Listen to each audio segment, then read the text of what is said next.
Today I'm here with Blake Brinker. He's from Tallcat. They've created an online platform for creativity and talent. Blake, tell me more about it. So yeah, I mean, we built this online platform to serve as one-stop shop for all types of creative people around the world to come together to showcase themselves how they like to be showcased and to be known how they like to be known. For Tallcat, who's your audience? Well, we define our audience as creatives. Any individual who lives to express their creativity or talent in any arena, facet, or trade. And this applies to people from actors, musicians, to models, painters, all the way to underwater basket weavers. With this online creativity platform that you guys created, what makes you different from, say, Etsy, Pinterest, or DeviantArt? Well, I think that the first thing is our approach. This platform, this website was built by creatives for creatives. Secondly, our interface. The ability to customize your portal, your presence, how you'd like to be seen.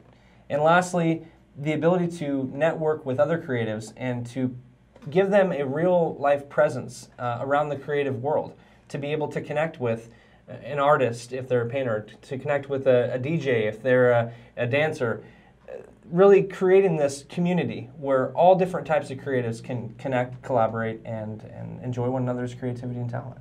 Where did this idea start? Well, it started with our visionary creative, Brad Thomas.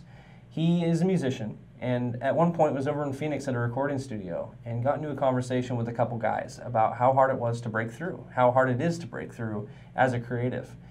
And coming from a tech background, he came up with an idea to create a platform for musicians to help them break through. And it eventually evolved into an all-encompassing platform for all creativity and talent, because the fact is that it's not just difficult for musicians to break through. It's difficult for all different types of creative people. So this is their home.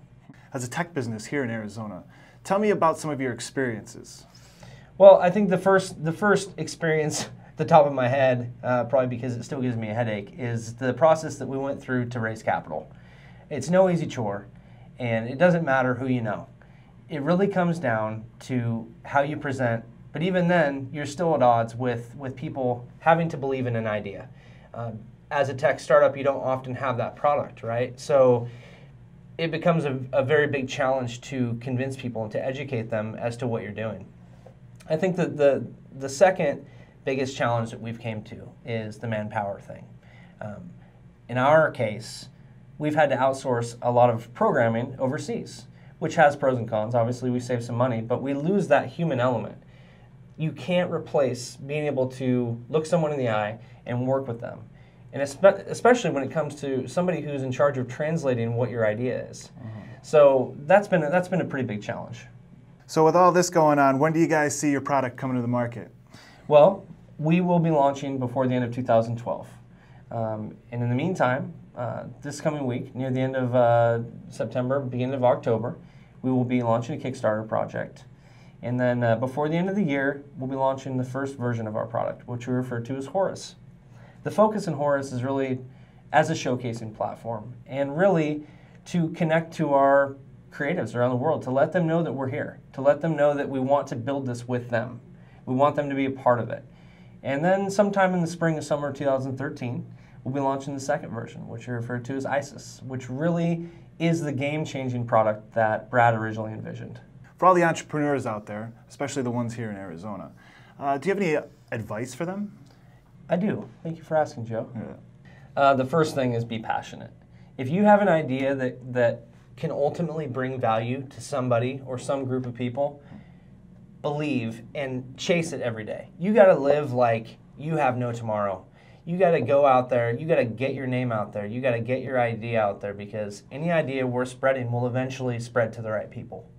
And I think that, you know, you're going to go through a lot of challenges mentally, physically, to get to that point, you know. But the biggest thing is you have to believe in what you're doing more than anyone else, because when it comes down to it, when you're at that first big hurdle of raising capital, you're not selling anything but your integrity. So you have to be sure. So that's it with Blake Brinker and Tallcat. All their information for the website is in the description below. If you have any comments for them or questions, leave it in the comments section below. So that's it for today. Until our next series, we'll catch you guys later. Blake? Thank you. Thank you.